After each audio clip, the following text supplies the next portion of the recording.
কি হলো, লাভ হলো না লস হলো? ভাই গরুর কথা বললে কথা পুরাটাই লাভ, পুরাটাই লাভ। আর কিছু বলবো? মন খারাপ করে? মন খারাপ না, মন খারাপ না। কারণ হচ্ছে আপনি ব্রয়লার মুরগি যেরকম না ধান আসতে সারি দেওয়া লাগে, এইরকম হয়ে গেছে আমার। ঠিক পাশের গরুটাই একসময় দাম রাখা হয়েছিল 30 লাখ টাকা, আপনি 4 লাখ টাকা ছেড়ে দিয়েছেন। আমি কি বললাম, আমি এখান থেকে ফেরত নিয়ে গেলে পর আমার আরো 20-30 হাজার টাকা খরচ হবে। আপনি প্রথমে দাম কত চেয়েছিলেন যেন? কত দাম চেয়েছিলেন প্রথমে? ভাই ভাই এটা প্রথমে কত চাইছিলেন? সেখান থেকে নামতে নামতে কত আসছিলেন? 6। তার এখন বিক্রি করলেন 5, লাস্টে লাস্ট 5 দিবে না, বললো কি 10 টাকা।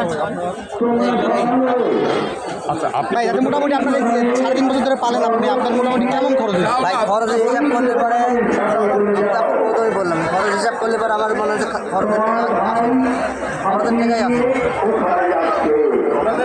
পরিশ্রম তো বাদ, পরিশ্রম বাদ, খরচের টাকাই আসে।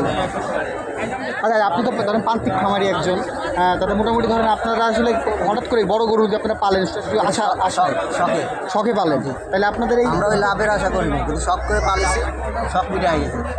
আর কি বড় গরু পারবেন না? হ্যাঁ পারবো, পারবো। এই গরু কতবার হাটে আছে? গাবতলি আর নিয়ে আসবো না, গাবতলি নিয়ে আসবো না। কেন? কষ্ট করবো, টাকা খরচ করবো, গাবতলি নিয়ে আসবো বাড়ির থেকে। কতবার গরু, কয়বার এই গরু হাটে আনছেন? হাটে গাবতলিতে মোটামুটি হাটে নিয়েছেন বিক্রির জন্য কতবার? একবারও না। এইবারই প্রথম। তা আপনার লাকি যে আপনার এইবারই বিক্রি করে ফেললেন, কেমনি লাকি হইলাম? বিক্রি হয়ে গেল। আমার কাছে আমি জানি, আপনি গেলে পর আপনি বুঝতেন যে লাকি না সেটা বুঝতেন। আপনি তো ভিডিও করে বলতেছেন যে আমি লাকি, আমার জায়গায় আপনি আসেন যে আমি প্রশ্ন করি, জানেন আপনি কি বলবেন? বাড়ি থেকে বিক্রি করার চেষ্টা করেছিলেন? বাড়িতে বিক্রি করার চেষ্টা করছে, ওখানে কি দাম আসছে? দাম আসছে, কেমন আসছে? এখান থেকে বেশি আসছে না বেশি আসছে। 6 লক্ষ টাকা সাদিয়েছে, 6 লক্ষ টাকা বাড়িতে থেকে অলরেডি আমার হাতে দিয়েছিল অলরেডি। আর এখানে এসে 4 লাখ হ্যাঁ 4 লাখ। আমি বললাম না ব্রয়লার মুরগির মতন আমি গালি দিয়ে চলে গেলাম। বিক্রিটা কেন করলেন? ঢাকাতে ব্যস্ত ছিল।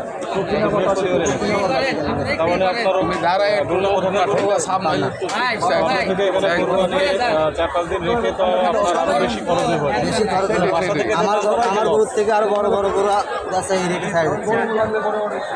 কারণ আমার এখন যদি আমি ব্যাগ নিয়ে যেতাম আরো মনে হয় আমার 30-40 হাজার টাকা খরচ হতো। এই জন্য আমি ভিডিওটা দেন। ভাই গরুর নাম কি? আমরা কোনো নাম দিই না। ইয়ে সবাই বলছিল ইয়ে রাজাবাবু। রাজাবাবু, আপনার কিং, যা কিছু সে করতে পারে, আমরা কোনো নাম দিই না। ঠিক আছে, ধন্যবাদ। গাড়িতে কত ভাই কত বলছে?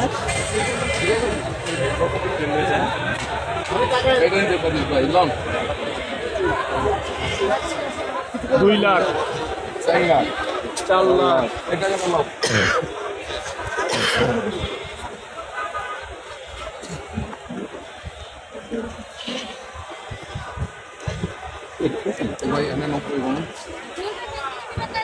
চার লাখ 90 হাতে দিলেন, এখন আসলে দেবো। আচ্ছা, আপনার সাথে একটু কথা বলি। আপনি একটু বলেন এই গরুটার ন্যায্য দাম কত আছে? আসলে এখন লাস্ট বাজার তো ভাই একটু পেছাই, একটু আপনার একটু পেছাই সবাই। 8 লক্ষ টাকা আছে। সর্বনিম্ন 8 লাখ টাকা দাম আছে। জি। আচ্ছা, আপনি কিনে নিলেন 4 লাখ 90 দিয়ে। আচ্ছা, এই যে এই বড় গরুর দাম ঈদ যখন আসে, চাঁদায় আসে যখন পড়ে যায়, এটার কারণটা কি একটু বলতে পারেন? অবস্থা নাকি ওনারা দাম বেশি চায় এই জন্য? না দাম বেশি চায় না, আসলে মিডিয়াম সাইজ গরুই মানুষ বেশি কিনে। বড় গরু অনেক সময় স্টক করে, বিভিন্ন কারণ হয়ে দাঁড়ায়। আমিও তো আরো 2 দিন আগে কিনতাম, কিন্তু আজকে কেনার উদ্দেশ্য কি, আল্লাহর নামে দিব, কালকে ইনশাল্লাহ সকালে দিয়ে দেবো। বড় গরু কিনতে নিজে সবারই ভয় করে, যে কোনো টাইমে গরমের কারণে। এই যে আমাদের দীপজল ভাইয়ের গরু একটা মারা গেল, অনেকের গরুই মারা গেল। দীপজল ভাই আমার খুব কাছের লোক। আচ্ছা, আমরা গরুর মালিকের সাথে কথা বলার চেষ্টা করলাম, অল্প কিছু কথা বলছি, কিন্তু ওনার মনটা অনেক খারাপ ভাই লসে বিক্রি করার জন্য। খুশি মনে দেন, খুশি মনে দেন। ঠিক আছে ভাইয়া। একটু ইয়ে বাইশে একটু